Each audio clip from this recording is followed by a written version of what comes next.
देखकर नहीं चल सकते? जानते हो मैं कौन हूँ? वो आवाज़ पूरे एयरपोर्ट के उस हिस्से में गूंज गई। सामने खड़ा एक साधारण से कपड़ों वाला नौजवान, जिसकी आंखों में सिर्फ एक ही बेचैनी थी, किसी तरह वो फ्लाइट पकड़ ले। उसने हाथ जोड़े। सर, गलती हो गई, प्लीज़ मेरी फ़्लाइट छूट जाएगी, बहुत ज़रूरी है। लेकिन सामने वाले शख्स के चेहरे पर तरस की एक बूंद तक नहीं थी। उसने उस लड़के के हाथ से टिकट लगभग छीनते हुए कहा, ज़रूरी? तुम्हारे जैसों की हर चीज़ ज़रूरी होती है।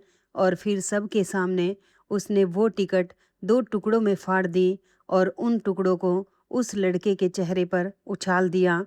पूरा हॉल एक पल के लिए सांस रोककर रुक गया।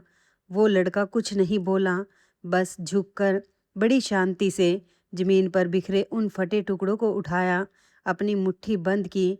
और जब उसने सिर उठाया तो पहली बार उसकी आंखों में वो आत्मविश्वास चमका, जिसे देखकर आसपास खड़े लोग तक सहम गए।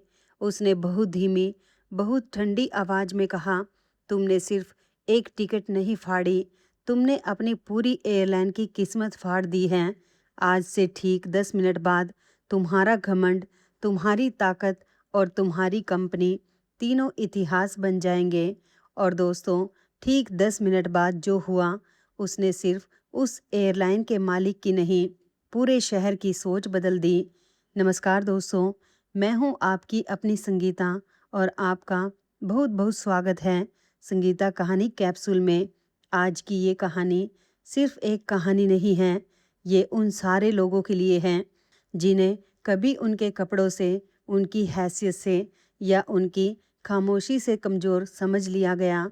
ये कहानी है इज्जत की, सब्र की और एक ऐसे प्यार की जो घमंड की राख के नीचे दबा पड़ा था। अगर आप शुरू से आखिर तक मेरे साथ रहें तो यकीन मानिए, आखिरी सीन आपकी आंखें नम कर देगा। कहानी शुरू करने से पहले चैनल को सब्सक्राइब ज़रूर कर लीजिए, ताकि ऐसी दिल छू लेने वाली कहानियाँ आप तक पहुँचती रहे।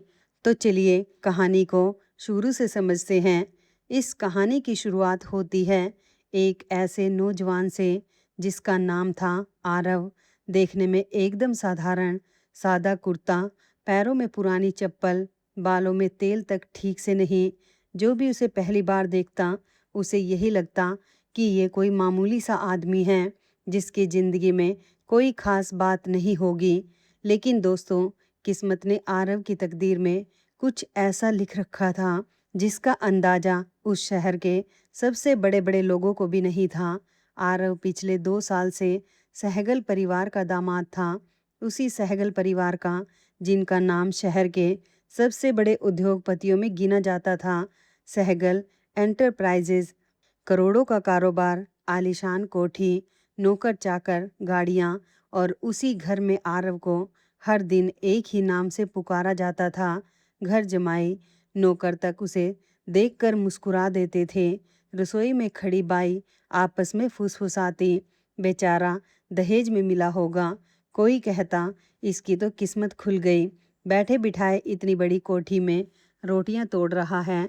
और आरव आरव सब सुनता, सब समझता, लेकिन कभी पलटकर जवाब नहीं देता था। बस एक हल्की सी मुस्कान होठों पर आती और वो चुपचाप अपने कमरे की तरफ चला जाता। उस घर में उसकी पत्नी थी, नैना, सहगल परिवार की इकलौती वारिस, बला की खूबसूरत, तेज सरार और उतनी ही सर्द। नैना को अपने इस रिश्ते से हमेशा शिकायत रही। वो मानती थी कि उसके दादाजी ने बुढ़ापे की किसी कमजोरी में आकर एक साधारण से लड़के से उसका हाथ जोड़ दिया। एक ऐसे लड़के से जिसके पास ना कोई नाम था, ना कोई काम, ना कोई पहचान। नैना जब भी किसी पार्टी में जाती, लोग पूछते, और नैना, तुम्हारे हस्बैंड क्या करते हैं? और नैना के पास इस सवाल का कोई जवाब नहीं होता था। वो सिर्फ बात बदल देती और घर लौटकर अपनी सारी झुंझलाहट आरव पर उतार देती। तुम्हें जरा भी शर्म नहीं आती? वो अक्सर कहती, पूरा शहर मुझ पर हंसता है। लोग मुझे मेरे पीछे कहते हैं कि नैना सहगल ने एक निकम्मे से शादी कर ली। कभी सोचा है मुझ पर क्या गुजरती है? आरव कुछ पल उसे देखता, उसकी आंखों में एक अजीब सी शांति होती, जैसे वो नैना का गुस्सा नहीं, उसका दर्द सुन रहा हो। फिर बहुत नरमी से कहता, एक दिन तुम्हें इन सारे सवालों के जवाब मिल जाएंगे नैना, बस थोड़ा वक्त दो। वक्त? नैना तीखेपन से हंसती, 2 साल से यही सुन रही हूँ। तुम्हारे पास जवाब कभी नहीं आएंगे आरव, क्योंकि तुम्हारे पास देने के लिए कुछ है ही नहीं। और वो कमरे से चली जाती, दरवाज़ा जोर से पटक कर पीछे रह जाता आरव, और एक चुप्पी जिसमें बहुत कुछ छिपा था। दोस्तों, वो चुप्पी कमजोरी नहीं थी, वो एक ऐसा राज थी जिसे सही वक्त का इंतजार था। क्योंकि सच ये था कि आरव जितना साधारण दिखता था, हकीकत उससे बिल्कुल उल्टी थी। उस घर में एक और शख्स था जिसे आरव फूटी आंख नहीं सुहाता था। नैना का चचेरा भाई कबीर सहगल। कबीर तेज था, चालाक था और बेहद महत्वाकांक्षी। सहगल एंटरप्राइजेज पर उसकी नज़र बरसों से गड़ी हुई थी। दादाजी के जाने के बाद कंपनी की कमान नैना के हाथ में आई थी, और यही बात कबीर के सीने में कांटे की तरह चुभती थी। वो चाहता था कि किसी तरह नैना कमज़ोर पड़े, कंपनी लड़खड़ाए, और तब वो मसीहा बनकर सामने आए और सारी ताकत अपने हाथ में ले ले। और उसकी इस चाल में सबसे बड़ी रुकावट थी आरव। कबीर को समझ नहीं आता था कि इस साधारण से लड़के में ऐसा क्या है कि दादाजी ने अपनी इकलौती पोती का हाथ इसी के हाथ में क्यों दिया। वो कई बार आरव को उकसाने की कोशिश करता, नीचा दिखाता, ताने मारता, लेकिन आरव हर बार ऐसे मुस्कुरा देता जैसे उसे कबीर की चालों की खबर हो पहले से। एक शाम खाने की मेज पर कबीर ने ताना कसा, आरव भाई, सुना है आज तुमने बगीचे में माली की मदद की। वाह, घर के दामाद हो या घर के नौकर, ये अब समझ नहीं आता। मेज पर बैठे बाकी लोग हंस पड़े। नैना ने भी नजरें झुका ली, जैसे उसे भी शर्म आ रही हो। आरव ने बड़े इत्मीनान से पानी का घूंट लिया और बोला, कबीर, इंसान की पहचान इस बात से नहीं होती कि वो किसकी मदद करता है।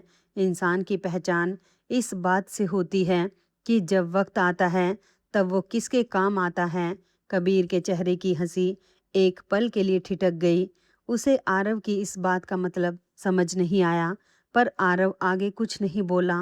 वो जानता था शब्दों से नहीं, वक्त से जवाब दिए जाते हैं। और दोस्तों, वो वक्त अब बहुत दूर नहीं था। वो एक साधारण सी सुबह थी, या कम से कम ऐसा लगता था। आरव अपने कमरे में था कि तभी उसका फ़ोन बजा।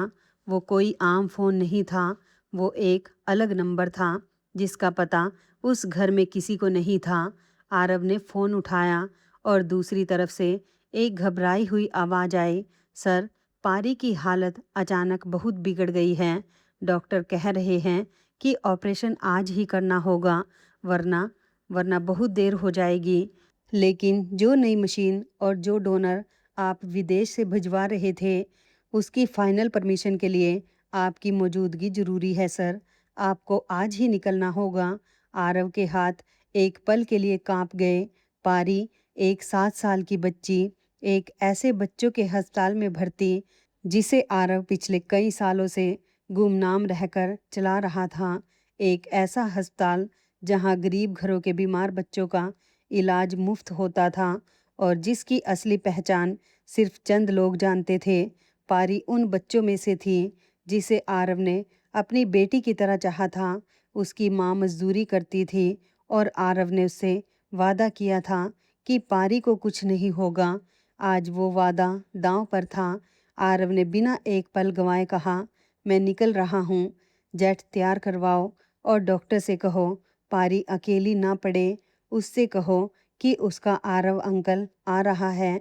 फ़ोन रखकर आरव तेजी से तैयार हुआ, लेकिन तभी उसे एक बात याद आई। उसका पर्सनल जेट अभी दूसरे शहर में था। वहां पहुंचने में देर हो जाती और सबसे तेज रास्ता था शहर के सबसे बड़े इंटरनेशनल एयरपोर्ट से एक कमर्शियल फ़्लाइट पकड़कर। वक्त बहुत कम था। एक बच्ची की सांसें उस वक्त पर टिकी थी। आरव ने जल्दबाजी में एक साधारण सी टिकट बुक करवाई। अपने भरोसेमंद मैनेजर टोकस को फ़ोन किया और वैसे ही अपने साधारण कपड़ों में बिना किसी को कुछ बताए घर से निकल पड़ा। उसे इस बात की परवाह नहीं थी कि वो कैसा दिख रहा है, उसे सिर्फ एक चीज़ की परवाह थी, पारी। लेकिन दोस्तों, वो नहीं जानता था कि उस एयरपोर्ट पर आज उसका इंतज़ार सिर्फ एक फ़्लाइट नहीं, बल्कि एक ऐसा अपमान कर रहा था, जो उसकी छिपी हुई पहचान को दुनिया के सामने खींच लाएगा। शहर का इंटरनेशनल एयरपोर्ट उस दिन खचाखच भरा था। हर तरफ भागते हुए लोग, घसीटते हुए सूटकेस, अनाउंसमेंट की गूंज। उसी भीड़ के बीच आरव तेज कदमों से एंट्री गेट की तरफ बढ़ रहा था। उसके चेहरे पर घबराहट साफ दिख रही थी और यही घबराहट उसे और भी साधारण और भी बेबस दिखा रही थी। गेट पर खड़े सिक्योरिटी गार्ड ने उसे रोक लिया। टिकट दिखाओ। आरव ने जेब में हाथ डाला और तभी उसे याद आया। जल्दबाजी में टिकट का प्रिंट उसके मैनेजर टोकस के पास रह गया था, जो अभी पार्किंग में गाड़ी लगा रहा था। आरव ने हड़बड़ाते हुए कहा, भाई साहब, टिकट है मेरे पास, बस मेरा आदमी 2 मिनट में आ रहा है। प्लीज़, मेरी फ़्लाइट बस कुछ ही देर में है, बहुत ज़रूरी है, एक बच्ची की जान का सवाल है। गार्ड ने उसे ऊपर से नीचे तक देखा। उसकी पुरानी चप्पल, सादा कुर्ता, बिखरे बाल और फिर एक तिरस्कार भरी हंसी उसके होठों पर आ गई। बच्ची की जान, और तुम विदेश जा रहे हो? उसने जोर से हंसते हुए आसपास खड़े दूसरे स्टाफ को भी सुनाकर कहा, अरे ये तो कमाल है, पहले कभी हवाई जहाज पास से देखा भी है या पहली बार आया है यहाँ? आसपास के कुछ कर्मचारी भी वहाँ जमा हो गए और आरव को शक की नज़रों से घूरने लगे। किसी ने कहा, झूठा लगता है। किसी ने कहा, इसे बाहर करो, यहाँ खड़े होकर भीड़ बढ़ा रहा है। आरव ने हाथ जोड़ लिए। उसकी आवाज़ कांप रही थी, लेकिन गुस्से से नहीं, बेबसी से। सर, मैं सच कह रहा हूँ, मेरे पास टिकट है, बस 2 मिनट। लेकिन किसी ने उसकी एक ना सुनी। दोस्तों, ये होती है दुनिया की सबसे बड़ी कमजोरी। हम इंसान को उसके कपड़ों से तोल लेते हैं, उसकी असलियत जाने बिना। तभी एयरपोर्ट के बाहर एक बेहद महंगी गाड़ी आकर रुकी। उसमें से जो शख्स उतरा, उसे देखते ही एयरपोर्ट का माहौल बदल गया। ये थे शहर के जाने माने उद्योगपति रतन ओबराय। ओबराय ग्लोबल के चेयरमैन। जहां वो जाते, लोग उनके स्वागत में झुक जाते। एयरपोर्ट के बड़े अधिकारी तक दौड़कर उनके पास आए, लेकिन रतन ओबराय की नज़र उस भीड़ को चीरती हुई सीधे उस कोने में खड़े आरव पर जा टिकी, जिसे देखते ही उनके चेहरे का रंग बदल गया। और फिर वो किसी अधिकारी की परवाह किए बिना तेज कदमों से सीधे आरव की तरफ बढ़े। वहाँ मौजूद हर शख्स हैरान रह गया। करोड़ों की कंपनी का मालिक एक साधारण से दिखने वाले लड़के की तरफ इतनी बेचैनी से क्यों जा रहा है? रतन ओबराय आरव के पास पहुँचे और बड़े अदब से हल्का सा झुक कर बोले, आप यहाँ इस तरह बाहर क्यों खड़े हैं? कोई दिक्कत हो गई क्या? आपकी फ़्लाइट का वक्त तो निकला जा रहा है। पूरे एयरपोर्ट में जैसे एक पल के लिए सन्नाटा छा गया। जिस गार्ड ने अभी अभी आरव का मजाक उड़ाया था, उसके चेहरे का रंग उड़ गया। जो लोग उसे झूठा और भिखारी समझ रहे थे, उन्हें पहली बार लगा कि शायद वो कोई बहुत बड़ी गलती कर बैठे हैं। आरव ने धीमी आवाज़ में सारी बात बताई। रतन ओबराय का चेहरा गुस्से से तमतमा उठा। उन्होंने गार्ड की तरफ ऐसी नज़र से देखा कि गार्ड की टांगें कांप गई, लेकिन आरव ने उनका हाथ थाम लिया। रहने दीजिए ओबराय जी, इन्हें दोष देने से कुछ नहीं होगा। इन्हें सिर्फ ये नहीं पता कि पहचान कपड़ों से नहीं होती। लेकिन दोस्तों, कहानी में एक नया मोड़ आना अभी बाकी था। ठीक उसी वक्त एयरपोर्ट के दूसरे गेट से नैना अंदर दाखिल हुई। वो अपने कुछ विदेशी निवेशकों को रिसीव करने आई थी। वही निवेशक जिन पर सहगल एंटरप्राइजेज का एक बड़ा सौदा टिका था। उसके साथ कबीर भी था। भीड़ में नैना की नज़र आरव पर पड़ी और उसका चेहरा गुस्से से तन गया। वो तेज कदमों से आरव के पास पहुंची। उसे इस बात का जरा भी अंदाजा नहीं था कि अभी अभी रतन ओबराय जैसे आदमी ने उसके पति को कितने सम्मान से बुलाया है। तुम यहाँ क्या कर रहे हो? नैना ने दबी लेकिन तीखी आवाज में कहा, मैंने तुमसे कहा था ना कि घर पर रहो। मेरे इम्पोर्टेंट क्लाइंट आ रहे हैं और मुझे यहाँ कोई तमाशा नहीं चाहिए। तुम्हारी वजह से मेरी कितनी बेइज्जती होती है, ये तुम्हें समझ नहीं आता?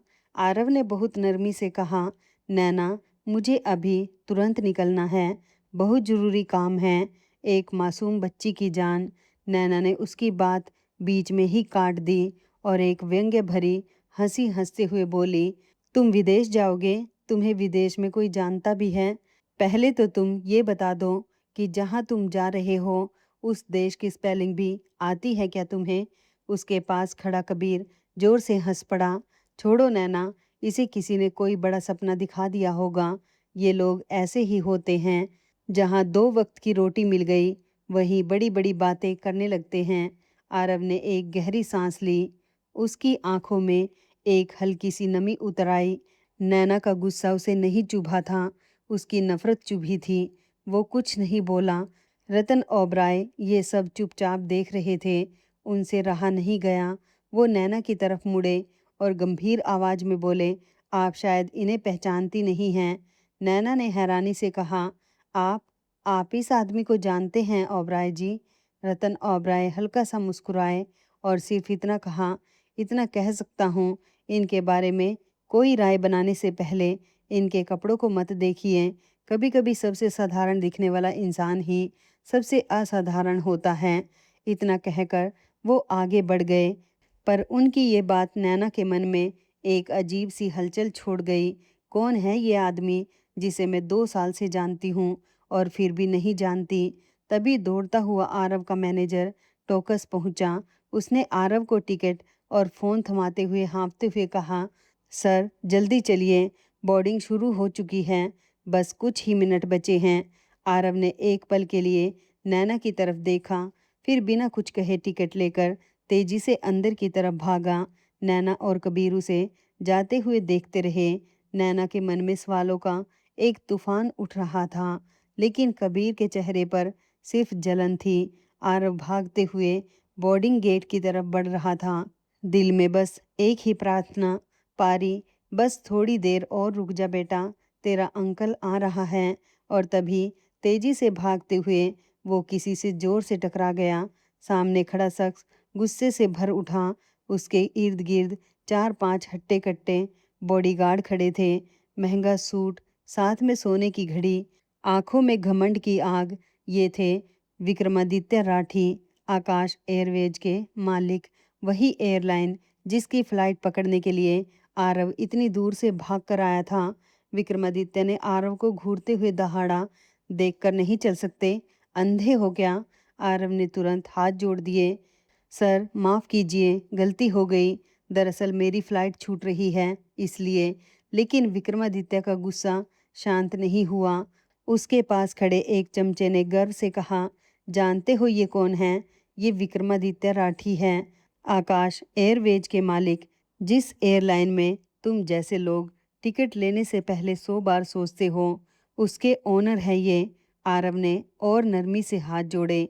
सर संयोग देखिए, मेरी टिकट भी आपकी ही एयरलाइन की है, प्लीज़ मुझे जाने दीजिए, बहुत ज़रूरी है। एक बच्ची की टिकट। विक्रमादित्य ने तिरस्कार से हाथ आगे बढ़ाया। दिखाओ अपनी टिकट। आरव ने कांपते हाथों से टिकट उसके हाथ में रख दी और अगले ही पल विक्रमादित्य ने वो टिकट सबके सामने 2 टुकड़ों में फाड़ दी और उन टुकड़ों को आरव के चेहरे पर उछाल दिया। अब जा, पकड़ अपनी फ्लाइट। वो जहरीली हंसी हंसते हुए बोला, तेरे जैसे लोगों की यही औकात है, जमीन पर रहना सीख। पूरा हॉल एक पल के लिए थम गया। कुछ लोगों ने मुंह फेर लिया, कुछ बस देखते रह गए और आरव आरव कुछ पल बिल्कुल शांत खड़ा रहा। फिर उसने बहुत धीरे धीरे झुककर जमीन पर बिखरे उन फटे हुए टुकड़ों को उठाया, अपनी मुट्ठी में बंद किया। और जब उसने सिर उठाकर विक्रमादित्य की आंखों में देखा तो उसकी आंखों में अब बेबसी नहीं थी। अब वहां एक ऐसा ठहराव था, एक ऐसी आग थी जिसे देखकर पास खड़े बॉडीगार्ड तक एक कदम पीछे हट गए। आरव ने बहुत ठंडी बहुत नपीतुली आवाज में कहा। तुमने सिर्फ एक टिकट नहीं फाड़ी विक्रमादित्य, तुमने अपने पूरी एयरलाइन की किस्मत फाड़ दी है। कभी कभी इंसान की पहचान उसके कपड़ों से नहीं, उसके फैसलों से होती है। और आज तुमने अपनी जिंदगी का सबसे बड़ा गलत फैसला ले लिया। विक्रमादित्य ठहाका मारकर हंस पड़ा। सुना, ये मुझे धमकी दे रहा है। अरे भिखारी, तेरी हिम्मत कैसे हुई? आरव ने कोई जवाब नहीं दिया। उसने बस अपना मोबाइल निकाला, एक नंबर डायल किया और दूसरी तरफ फोन उठते ही सिर्फ एक वाक्य कहा, मिस्टर टॉकस, अब वक्त आ गया है, ऑपरेशन शुरू कर दीजिए। इतना कहकर उसने फोन जेब में रखा और शांति से एक तरफ खड़ा हो गया। विक्रमादित्य अभी भी हंस रहा था। उसे जरा भी अंदाजा नहीं था कि अगले 10 मिनट में उसकी पूरी दुनिया उलट पुलट होने वाली है। आरव के फोन रखते ही एयरपोर्ट पर कुछ पल के लिए एक अजीब सी खामोशी छा गई। विक्रमादित्य अभी भी अपने चमचों के बीच खड़ा जोर जोर से हंस रहा था। उसे पूरा यकीन था कि एक साधारण सा दिखने वाला आदमी उसका कुछ नहीं बिगाड़ सकता। उसने व्यंग्य भरे स्वर में कहा, तुम जैसे लोगों की सबसे बड़ी बीमारी यही है, जब असल में कुछ कर नहीं पाते तो बड़ी बड़ी बातें करने लगते हो। आरव ने बिना गुस्सा किए बस इतना कहा, थोड़ी देर रुको विक्रमादित्य, बहुत जल्द तुम्हें समझ आ जाएगा कि आज तुमने किससे पंगा लिया है। विक्रमादित्य ने झुंझलाकर अपने गार्ड से कहा, इसे यहाँ से बाहर निकालो। मैं नहीं चाहता कि ये आदमी एक पल भी और मेरी नज़रों के सामने रहे। गार्ड आरव की तरफ बढ़े ही थे कि तभी एयरपोर्ट के स्पीकर पर एक इमरजेंसी अनाउंसमेंट गूंज उठी। सभी यात्रियों का ध्यान आकर्षित किया जाता है। नियामक कारणों से आकाश एयरवेज की सभी उड़ानों को अगली सूचना तक तत्काल प्रभाव से रोक दिया गया है। यात्रियों से अनुरोध है कि वे आगे की जानकारी के लिए आधिकारिक सहायता केंद्र से संपर्क करें। असुविधा के लिए खेद है। अनाउंसमेंट सुनते ही पूरे एयरपोर्ट में हलचल मच गई। लोग एक दूसरे से सवाल करने लगे। कुछ यात्री गुस्से में काउंटर की तरफ भागे और विक्रमादित्य, पहले तो वो हल्का सा मुस्कुराया, जैसे उसे यकीन ही ना हुआ हो कोई तकनीकी गड़बड़ होगी। उसने बुदबुदाया, लेकिन अगले ही पल उसका फ़ोन जोर जोर से बजने लगा। उसने घबराकर कॉल उठाई। दूसरी तरफ से उसके सीईओ की कांपती आवाज़ आई, सर, बहुत बड़ी मुसीबत आ गई है। नागरिक उड्डयन विभाग ने हमारी सारी घरेलू और अंतर्राष्ट्रीय उड़ानें तत्काल प्रभाव से रोकने का आदेश दे दिया है।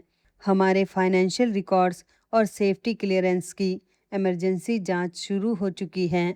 अधिकारियों की एक पूरी टीम अभी अभी हेड ऑफिस पहुंची है। क्या बकवास कर रहे हो? विक्रमादित्य लगभग चीख पड़ा। ये कैसे हो सकता है? किसने दिया ये आदेश? दूसरी तरफ से जवाब आया, सर, ये मजाक नहीं है। ये आदेश बहुत ऊपर से आया है। और सर, जो नाम इस पूरे मामले में सामने आ रहा है वो सुनकर आपके होश उड़ जाएंगे। विक्रमादित्य के हाथ कांपने लगे। तभी एयरपोर्ट पर कुछ सरकारी अधिकारी तेजी से चलते हुए उसके पास पहुंचे। उनमें से एक ने कागज दिखाते हुए सख्त लहजे में कहा, मिस्टर राठी, आपकी कंपनी के खिलाफ गंभीर वित्तीय अनियमितताओं और सुरक्षा उल्लंघनों की जांच शुरू हो चुकी है। जब तक जांच पूरी नहीं होती, आकाश एयरवेज की एक भी उड़ान नहीं उड़ेगी। ये सुनते ही विक्रमादित्य के पैरों तले जमीन खिसक गई। उसका चेहरा सफ़ेद पड़ गया और तभी उसे आरव की वो बात याद आई, 10 मिनट बाद तुम्हारी एयरलाइन इतिहास बन जाएगी। उसकी नज़र धीरे धीरे घूमकर आरव पर जा टिकी, जो अभी भी वहीं बिल्कुल शांत खड़ा था। और पहली बार विक्रमादित्य को महसूस हुआ कि उसके सामने खड़ा ये आदमी कोई साधारण इंसान नहीं है। विक्रमादित्य धीरे धीरे लड़खड़ाते कदमों से आरव के पास आया। उसकी आवाज़ से सारा घमंड गायब हो चुका था। उसके माथे पर पसीने की बूंदें थी। सर, उसकी आवाज़ कांप रही थी, मुझसे मुझसे बहुत बड़ी गलती हो गई। मुझे माफ़ कर दीजिए।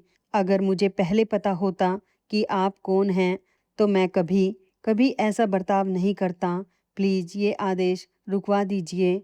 मेरी पूरी ज़िंदगी की मेहनत बर्बाद हो जाएगी। आरव ने उसकी तरफ देखा। उसकी आंखों में गुस्सा नहीं था, बस एक गहरी शांति थी। उसने बहुत ठहरी हुई आवाज में कहा, गलती मेरी पहचान न जानने की नहीं थी विक्रमादित्य। गलती एक इंसान की इज्जत उसके कपड़ों से तय करने की थी। तुमने मुझे नहीं, अपने भीतर के उस घमंड को हारते देखा है जिसने तुम्हें ये सिखाया कि पैसा ही सब कुछ है। आज जो टिकट तुमने फाड़ी वो सिर्फ एक कागज का टुकड़ा नहीं थी। उस टिकट पर एक ऐसे इंसान का सफ़र लिखा था जो एक मासूम बच्ची की जान बचाने जा रहा था। तुमने उस बच्ची की एक एक सांस को दांव पर लगा दिया, सिर्फ अपने अहंकार के लिए। विक्रमादित्य का सिर शर्म से झुक गया। वहां खड़े हर शख्स की आंखें आरव पर टिकी थी। कुछ मिनट पहले जिसे धक्के मारकर बाहर निकालने की बात हो रही थी, आज उसी के हर शब्द पर पूरा एयरपोर्ट खामोश खड़ा था। तभी टोकस दौड़ता हुआ आया। सर, आपके लिए प्राइवेट जेट तैयार हैं। हमें अभी निकलना होगा, वरना पारी के ऑपरेशन में देर हो जाएगी। ये सुनकर वहां मौजूद हर इंसान एक दूसरे का मुंह देखने लगा। कुछ ही मिनट पहले जिसे एयरपोर्ट से बाहर फेंकने की तैयारी थी, आज उसी के लिए एक निजी विमान तैयार खड़ा था। लेकिन तभी आरव का फ़ोन फिर बजा। उसने तुरंत कॉल रिसीव की। दूसरी तरफ अस्पताल के हेड डॉक्टर थे। आरव जी, डॉक्टर की आवाज़ में एक अजीब सी राहत थी। आपको अब विदेश आने की ज़रूरत नहीं है। जिस डोनर का इंतज़ाम आप करवा रहे थे, ठीक वैसा ही एक मैचिंग डोनर हमें यही ऐन वक्त पर मिल गया है। ऑपरेशन शुरू कर दिया गया है और भगवान का शुक्र है, पारी अब पूरी तरह खतरे से बाहर है। आरव के हाथों से जैसे एक पल के लिए सारी ताकत निकल गई। उसने आंखें बंद की और एक गहरी राहत भरी सांस ली। उसकी आंखों के कोने भीग गए। उसने आसमान की तरफ देखा और बहुत धीरे से कहा, शुक्र है भगवान, शुक्र है। फिर उसने टोकस की तरफ देखा। जेट कैंसिल कर दो, मुझे अब कहीं नहीं जाना। मेरी पारी बच गई, मैं घर वापस जा रहा हूँ। दोस्तों, वहाँ खड़े लोग नहीं जानते थे कि ये आदमी जिसे उन्होंने भिखारी समझा था, दरअसल कौन है। पर उस पल आरव की आंखों में जो नमी थी, वो किसी करोड़पति की नहीं, एक ऐसे इंसान की थी जिसके लिए दौलत का मतलब सिर्फ एक ही था, किसी की जिंदगी बचा लेना। क्योंकि आरव जानता था गरीबी क्या होती है। वो खुद कभी उसी अंधेरे से निकल कर आया था। उसकी माँ ने उसे बचपन में एक ही बात सिखाई थी, बेटा, जिस दिन तेरे पास ताकत आ जाए उस दिन ये मत भूलना कि तू भी कभी वो था जिसे लोग साधारण समझते थे।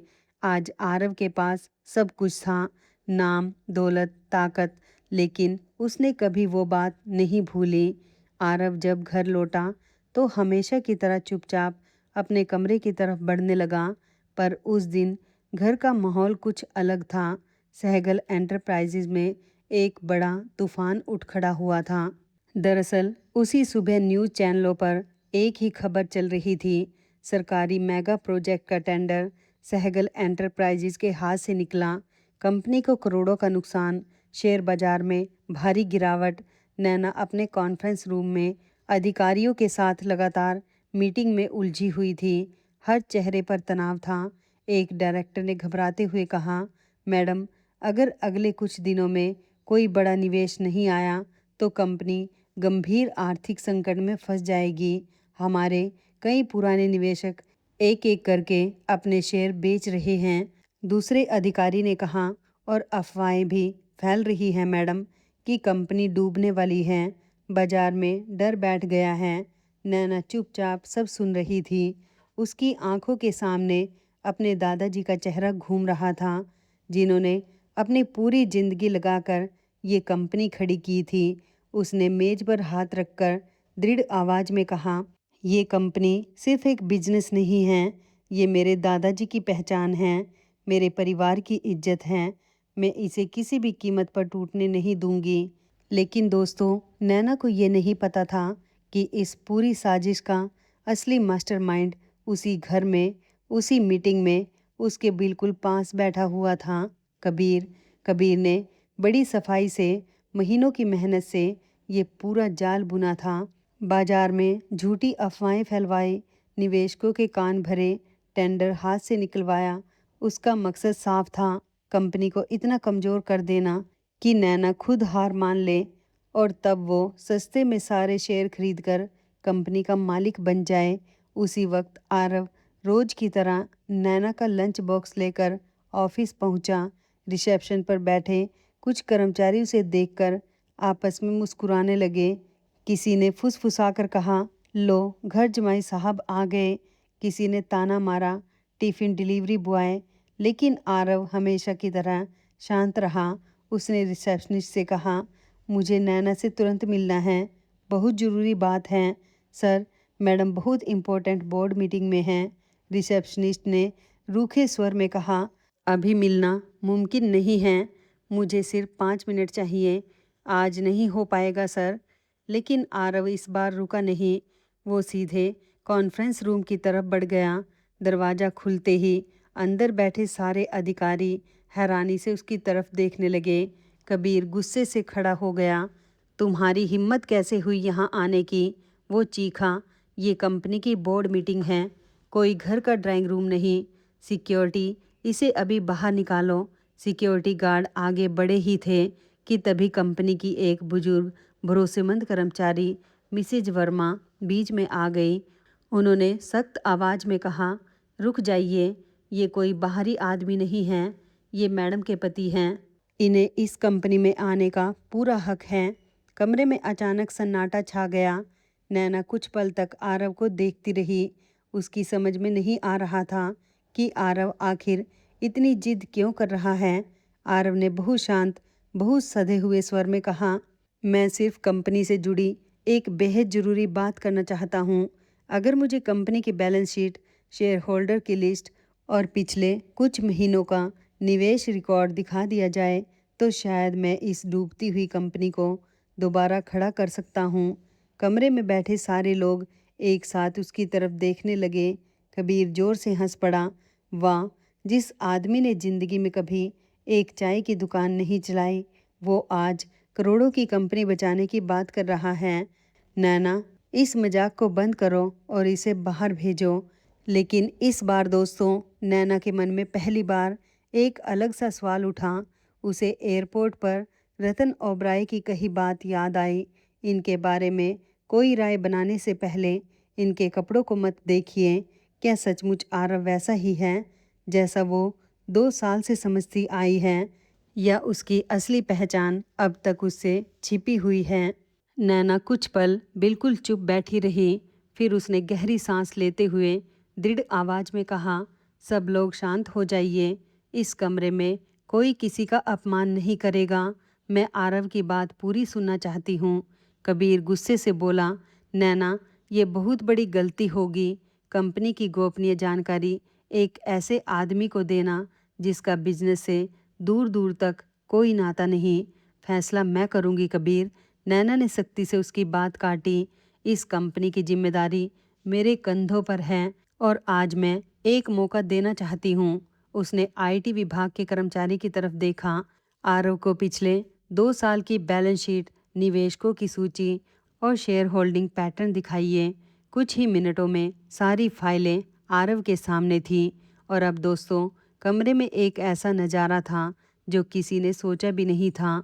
आरव ने बिना किसी जल्दबाजी के हर दस्तावेज को बड़े ध्यान से पढ़ना शुरू किया। उसकी आंखें एक एक आंकड़े पर, एक एक तारीख पर ठहर रही थी। उसका चेहरा अब वो साधारण सा दामाद नहीं था, वो किसी माहिर रणनीतिकार का चेहरा था जो नंबरों की भाषा को अपनी जेब की तरह जानता है। लगभग 10 मिनट तक कमरे में कोई आवाज़ नहीं हुई, सिर्फ फाइलों के पन्ने पलटने की सरसराहट। फिर अचानक उसने एक फाइल बंद की और हल्के से मुस्कुराया। समस्या घाटे की नहीं है, उसने कहा, समस्या भरोसे की है। सारे लोग हैरानी से उसकी तरफ देखने लगे। आरव ने आगे कहा, यहाँ एक ही तरह के निवेशक एक ही पैटर्न में कंपनी छोड़ रहे हैं। ये कोई इत्तेफाक नहीं है। किसी ने बहुत सोच समझकर, बहुत योजनाबद्ध तरीके से बाजार में डर फैलाया है ताकि शेयरों की कीमत गिरे और कोई उन्हें औने पौने दाम पर खरीद ले। कबीर के चेहरे का रंग हल्का सा उड़ा। उसने जबरदस्ती हंसते हुए कहा, ये सब तुम्हारी कल्पना है। आरव शांत रहा। उसने दूसरी फाइल उठाई। नहीं, ये पैटर्न बिल्कुल साफ दिख रहा है। पहले टेंडर हाथ से गया ठीक उसी वक्त जब हमारे सबसे बड़े प्रतिद्वंदी को अंदर की जानकारी मिल गई। फिर निवेशकों में अफवाहें फैली, फिर शेयर बिकने शुरू हुए और सबसे दिलचस्प बात, इन सारी घटनाओं के पीछे हर बार एक ही ईमेल आईडी से जानकारी बाहर गई है। ये सब संयोग नहीं हो सकता। ये अंदर के किसी आदमी की सोची समझी साजिश है। मिसेज वर्मा ने धीरे से सिर हिलाया। मुझे भी कुछ महीनों से यही शक था, पर मेरे पास कोई सबूत नहीं था। नैना पहली बार पूरी गंभीरता से आरव की बात सुन रही थी। कबीर के माथे पर पसीना छलक आया था। नैना ने पूछा, अगर तुम्हारी बात सही है तो इसका क्या हल है? आरव ने बिना एक पल गंवाए जवाब दिया, सबसे पहले बाजार का भरोसा वापस लाना होगा। लोगों को दिखाना होगा कि सहगल एंटरप्राइजेज के पीछे एक ऐसी ताकत खड़ी है जिसे कोई हिला नहीं सकता। उसे उसके बाद खुले बाजार में बिक रहे कंपनी के ज़्यादातर शेयर वापस खरीदने होंगे, इससे पहले कि साजिश करने वाला उन्हें हड़प ले। एक डायरेक्टर ने घबराकर कहा, लेकिन इसके लिए तो सैकड़ों करोड़ रुपए चाहिए। हमारे पास इस वक्त इतना पैसा कहाँ है? आरव हल्का मुस्कुराया। उसने अपनी जेब से वही साधारण सा दिखने वाला मोबाइल निकाला और एक नंबर मिलाया। कुछ सेकंड बाद दूसरी तरफ से एक अदब भरी आवाज़ आए, जी युवराज। कमरे में बैठे कुछ लोगों के कान खड़े हो गए। युवराज किसे कह रहे हैं? आरव ने बहुत शांत, बहुत ठहरी हुई आवाज़ में कहा, मिस्टर टोकस ध्यान से सुनिए। पहली बात, रघुवंश ग्रुप की तरफ से सहगल एंटरप्राइजेज के खाते में तुरंत 500 करोड़ ट्रांसफ़र कीजिए। दूसरी बात, दोनों कंपनियों के रणनीतिक गठबंधन की आधिकारिक घोषणा की तैयारी कीजिए। और तीसरी बात, जितने भी शेयर इस वक्त खुले बाजार में बिक रहे हैं उन्हें तुरंत खरीदना शुरू कर दीजिए। एक भी शेयर गलत हाथों में नहीं जाना चाहिए। फ़ोन कटते ही पूरे कॉन्फ्रेंस रूम में ऐसा सन्नाटा छा गया जैसे किसी ने वक्त को रोक दिया हो। कबीर की आंखें फैल गई। एक डायरेक्टर के हाथ से पेन नीचे गिर गया और नैना नैना अवाक होकर जैसे किसी अजनबी को देख रही हो। कुछ पल बाद कबीर जबरदस्ती जोर से हंसा, वाह, कहानी तो बहुत अच्छी गढ़ लेते हो। 500 करोड़ ऐसे मांग रहे हो जैसे 500 रुपये हों। नैना, देख लो, ये पागल है। ये आरव ने उसकी तरफ देखा तक नहीं। कबीर 2 मिनट बाद नैना के सामने रखा लैपटॉप बीप करने लगा। कंपनी के फाइनेंस हेड ने स्क्रीन देखते ही कांपती आवाज़ में कहा, मैडम, हमारे हमारे अकाउंट में 500 करोड़ रुपए आ चुके हैं। कमरे में बैठे सारे लोग अपनी अपनी कुर्सियों से खड़े हो गए। ये कैसे मुमकिन है? फाइनेंस हेड ने कांपती उंगलियों से स्क्रीन की तरफ इशारा किया। ट्रांजैक्शन पूरी तरह वैध है मैडम। ये रकम रघुवंश ग्रुप की तरफ से आई है। रघुवंश ग्रुप देश का सबसे बड़ा, सबसे रहस्यमयी औद्योगिक साम्राज्य। एक ऐसा नाम जिसका मालिक कभी किसी के सामने नहीं आता था, जिसके एक इशारे पर बड़े बड़े उद्योगपति झुक जाते थे। और आज उसी रघुवंश ग्रुप ने आरव के सिर्फ एक फ़ोन कॉल पर सहगल एंटरप्राइजेज को उभार लिया था। तभी नैना के लैपटॉप पर एक और ईमेल आया। उसमें लिखा था, रघुवंश ग्रुप और सहगल एंटरप्राइजेज के बीच रणनीतिक साझेदारी की आधिकारिक घोषणा। कुछ ही मिनटों में न्यूज़ चैनलों पर ब्रेकिंग न्यूज़ चलने लगी। बड़ी खबर, रघुवंश ग्रुप ने सहगल एंटरप्राइजेज में भारी निवेश का ऐलान किया। शेयर बाजार में कंपनी के शेयरों ने ऐतिहासिक उछाल दर्ज किया। और फिर दोस्तों, वही हुआ जो होना था। जो निवेशक सुबह तक डर के मारे अपने शेयर बेच रहे थे, अब वही दोबारा निवेश करने के लिए फ़ोन पर फ़ोन कर रहे थे। कुछ ही घंटों में कंपनी की डूबती नैया पहले से भी ज़्यादा मजबूत होकर किनारे लग गई। कबीर का चेहरा राख की तरह सफ़ेद पड़ चुका था। वो समझ ही नहीं पा रहा था कि जिस आदमी को वो हर दिन घर जमाई और निकम्मा कहकर जलील करता था, उसके एक फ़ोन पर देश का सबसे बड़ा औद्योगिक साम्राज्य कैसे खड़ा हो गया। वो चुपचाप अपने कैबिन में गया, दरवाज़ा बंद किया और अपने एक खास आदमी को फ़ोन लगाया। जो भी करना पड़े पता लगाओ कि ये आरव आखिर है कौन। उसकी पूरी कुंडली मुझे आज ही चाहिए। कुछ घंटों बाद वो आदमी कांपते हुए हड़बड़ाया हुआ वापस आया। सर, जो पता चला है उसे सुनकर आपको यकीन नहीं होगा। जल्दी बोल। सर, रघुवंश ग्रुप के चेयरमैन, जिनका चेहरा आज तक किसी ने नहीं देखा, वो आरव सर खुद हैं। रतन ओबराय जैसे बड़े बड़े उद्योगपति उन्हें युवराज कहकर बुलाते हैं। देश के कई बड़े फैसले उन्हीं की सलाह से लिए जाते हैं। बस उन्होंने अपनी पहचान हमेशा एक राज रखी। कबीर के पैरों तले जमीन खिसक गई। ये असंभव है सर। सिर्फ इतना ही नहीं, उस आदमी ने घबराते हुए कहा, जो जांच आज आकाश एयरवेज पर बैठी और वो जांच कल आप पर बैठने वाली है, दोनों के तार भी कहीं न कहीं उन्हीं तक जाते हैं। कबीर के हाथ से फ़ोन छूट गया। उस शाम आरव जब घर लौटा तो हमेशा की तरह चुपचाप अपने कमरे की तरफ बढ़ने लगा, लेकिन इस बार नैना ने उसे रोक लिया। आरव, उसकी आवाज़ में आज वो तीखापन नहीं था। मुझे तुमसे बात करनी है। आरव रुक गया। कुछ पल दोनों के बीच एक गहरी खामोशी रही। कमरे की खिड़की के बाहर हल्की हल्की बारिश शुरू हो चुकी थी। बूंदों की आवाज़ उस खामोशी को और गहरा कर रही थी। नैना ने धीमी कांपती आवाज़ में कहना शुरू किया, मैंने तुम्हें हमेशा गलत समझा आरव। तुम्हारा अपमान किया, भरे लोगों के बीच तुम्हें नीचा दिखाया, तुम्हारी हर बात पर हंसी, तुम्हें निकम्मा समझा। उसकी आंखें भर आई और तुम इतने बड़े होकर भी हर दिन चुपचाप मेरा टिफ़िन लेकर ऑफिस आते रहे, मेरी हर बेइज्जती सहते रहे। क्यों आरव, तुम मुझे एक ही पल में सारी सच्चाई बता सकते थे, फिर क्यों नहीं बताई।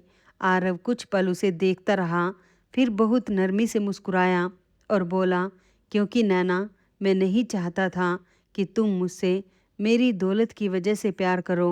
मैं चाहता था कि तुम उस आरव को जानो जो तुम्हारे लिए हर दिन एक टिफ़िन लेकर आता है, बिना किसी नाम के, बिना किसी पहचान के। अगर तुम उस साधारण से आरव को अपना लेती तो मुझे यकीन हो जाता कि तुमने मुझे, मेरी हैसियत को नहीं, मुझे, मेरे दिल को चुना है। नैना की आंखों से आंसू बहने लगे। मुझे माफ़ कर दो आरव, मुझसे बहुत बड़ी गलती हुई। आरव ने उसकी तरफ देखा और बहुत कोमलता से कहा, माफ़ी वहाँ मांगी जाती है नैना जहाँ दिल में नफ़रत हो, और मेरे दिल में तुम्हारे लिए कभी नफ़रत थी ही नहीं। पहले दिन से, जब से दादाजी ने मेरा हाथ तुम्हारे हाथ में दिया, मैंने बस एक ही सपना देखा था कि एक दिन तुम मुझे उस नज़र से देखो जिस नज़र से आज देख रही हो। बारिश की बूंदें खिड़की से टकरा रही थी और 2 साल में पहली बार नैना और आरव के बीच की वो सर्द दीवार धीरे धीरे पिघलने लगी। अगले दिन नैना के मन में एक ही सवाल था, दादाजी को कैसे पता था। उसने राजा काका से पूछा, कंपनी के सबसे पुराने और भरोसेमंद कर्मचारी, जो दादाजी के हर राज के गवाह थे। राजा काका ने एक गहरी सांस ली और बोले, बेटी, अब शायद वो वक्त आ गया है जब तुम्हें कुछ सच्चाइयाँ जान लेनी चाहिए। तुम्हारे दादाजी किसी पर बिना वजह भरोसा नहीं करते थे।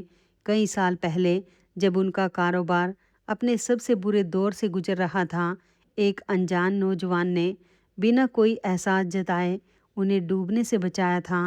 वो नौजवान था आरव। उस वक्त आरव ने कोई नाम नहीं बताया, कोई इनाम नहीं मांगा, बस इतना कहा, अंकल, ईमानदार इंसान को डूबते नहीं देख सकता। तुम्हारे दादाजी ने उस दिन तय कर लिया था कि इस दुनिया में अगर कोई इंसान उसकी नैना के काबिल है तो वो सिर्फ आरव है। वो जानते थे कि आरव कौन है, उसके पास क्या है, लेकिन उन्होंने कभी ये बात किसी को नहीं बताई, न तुम्हें न किसी और को, क्योंकि वो चाहते थे कि तुम आरव को उसकी दौलत से नहीं, उसके किरदार से पहचानो। मरने से पहले उन्होंने मुझसे सिर्फ एक बात कही थी, राजा, जिस दिन सहगल एंटरप्राइजेज पर सबसे बड़ा संकट आएगा, उसी दिन आरव मेरी नैना की सबसे बड़ी ताकत बनकर सामने आएगा। बस उस दिन तक उसे उसका वक्त आने देना। नैना की आंखों से आंसू बहने लगे। आज उसे अपने दादाजी की हर बात, हर फैसले का मतलब समझ आ रहा था, जिसे वो 2 साल तक उनकी भावुकता समझती रही। वो दरअसल उनकी सबसे बड़ी दूरदर्शिता थी। उधर कानून अपना काम कर रहा था। आकाश एयरवेज की जांच में एक एक करके कई काली सच्चाइयां सामने आने लगी। फर्जी दस्तावेज, टैक्स की चोरी और सुरक्षा नियमों की अनदेखी। विक्रमादित्य राठी का घमंड उसकी अपनी करतूतों के बोझ तले दफन हो गया और सहगल एंटरप्राइजेज के खिलाफ रची गई साजिश की जांच में आखिरकार वो नाम सामने आ ही गया जिसका डर कबीर को महीनों से सता रहा था। खुद कबीर का नाम। जब आर्थिक अपराध शाखा की टीम कंपनी पहुंची और सारे सबूत मेज पर रखे, झूठी अफवाहें फैलाने के ईमेल, प्रतिद्वंदी कंपनी से लेन देन के रिकॉर्ड, अंदर की जानकारी बाहर बेचने के तार, तो कबीर के पास कहने को कुछ नहीं बचा। उसका सारा घमंड, उसकी सारी चालाकी एक पल में टूटकर बिखर गई। नैना ने दूर खड़े होकर ये सब देखा। उसे एक बात अच्छी तरह समझ आ गई, लालच और धोखे का अंत हमेशा बुरा होता है और सबसे बड़ी सज़ा किसी अदालत की नहीं होती। सबसे बड़ी सज़ा वो शर्मिंदगी होती है जो अपने ही परिवार की नज़रों में गिर जाने से मिलती है। आरव ने अधिकारियों से बस एक बात कही, कानून अपना काम करेगा, लेकिन ध्यान रहे किसी निर्दोष को तकलीफ ना हो। कुछ हफ्तों बाद सहगल एंटरप्राइजेज पहले से कहीं ज़्यादा मजबूत होकर खड़ी थी। रघुवंश ग्रुप के साथ की साझेदारी ने कंपनी को नई ऊंचाइयों पर पहुंचा दिया। नए अंतर्राष्ट्रीय प्रोजेक्ट आने लगे। कर्मचारियों के चेहरों पर फिर से मुस्कान लौट आई। एक शाम राजा काका ने आरव से पूछा, अब तो सबको अपनी पहचान बता दीजिए युवराज, दुनिया को पता चलना चाहिए कि आप कौन हैं। आरव हल्के से मुस्कुराया। उसने आसमान की तरफ देखा और बोला, पहचान नाम से नहीं बनती राजा काका, पहचान कर्म से बनती है। अगर लोग मुझे मेरे काम से, मेरी नीयत से याद रखें तो वही मेरे लिए सबसे बड़ी पहचान होगी। नाम तो आते जाते रहते हैं, रह जाती है सिर्फ नीयत। कुछ दूरी पर खड़ी नैना ये सब सुन रही थी और आज पहली बार उसे अपने दादाजी की उस दूरदर्शिता पर सच्चा गर्व महसूस हुआ। जिस नौजवान को दुनिया ने उसके साधारण कपड़ों से तोलकर ठुकरा दिया था, वही सबसे कठिन घड़ी में सबका सबसे बड़ा सहारा बनकर खड़ा हो गया। उस शाम बारिश फिर से हो रही थी।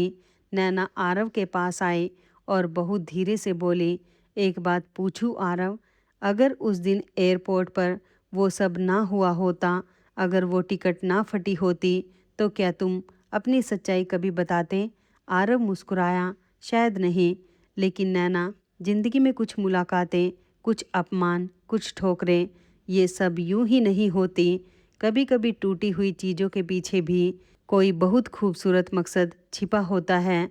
उस दिन एक टिकट फटी और उसी दिन हमारे बीच की वो दीवार भी टूट गई जो 2 साल से खड़ी थी। नैना ने पहली बार अपने आप आगे बढ़कर आरव का हाथ थाम लिया और उस पल 2 साल का सारा फासला बारिश की उन बूंदों में हमेशा के लिए बह गया। उस दिन नैना ने मन ही मन एक फैसला किया, अब वो किसी भी इंसान को उसके कपड़ों, उसकी हैसियत या उसके अतीत से नहीं, बल्कि उसके किरदार और उसके कर्मों से पहचानेगी। तो दोस्तों, ये थी आज की हमारी कहानी। ये कहानी हमें सिर्फ एक बात सिखाती है, किसी भी इंसान की असली कीमत उसके पहनावे, उसकी दौलत या उसके बाहरी रूप से नहीं आंकी जा सकती। कई बार सबसे साधारण दिखने वाला इंसान ही सबसे असाधारण निकलता है। जो सबसे ज़्यादा चुप रहता है, अक्सर उसी के भीतर सबसे बड़ा तूफान छिपा होता है। इसलिए कभी भी किसी की परिस्थिति देखकर उसका अपमान मत कीजिए, किसी की खामोशी को उसकी कमजोरी मत समझिए, क्योंकि वक्त बदलते जरा भी देर नहीं लगती और हो सकता है जिसे आप आज साधारण समझकर ठुकरा रहे हैं वही कल आपकी पूरी दुनिया बदलने की ताकत रखता हो। अगर आपको ये कहानी दिल से अच्छी लगी हो तो इसे लाइक कीजिए, अपने परिवार और दोस्तों के साथ शेयर कीजिए और अगर आप अभी तक हमारे परिवार का हिस्सा नहीं बने हैं तो संगीता कहानी कैप्सूल को सब्सक्राइब करके बेल आइकन ज़रूर दबा दीजिए। नीचे कमेंट में मुझे ज़रूर बताइए, क्या आपने भी कभी किसी को उसके बाहरी रूप से गलत समझा है? आपके जवाब का इंतज़ार रहेगा। मिलते हैं एक नई दिल छू लेने वाली कहानी के साथ। तब तक के लिए अपना ख्याल रखिए और दूसरों की इज्जत करना कभी मत छोड़िए। धन्यवाद दोस्तों।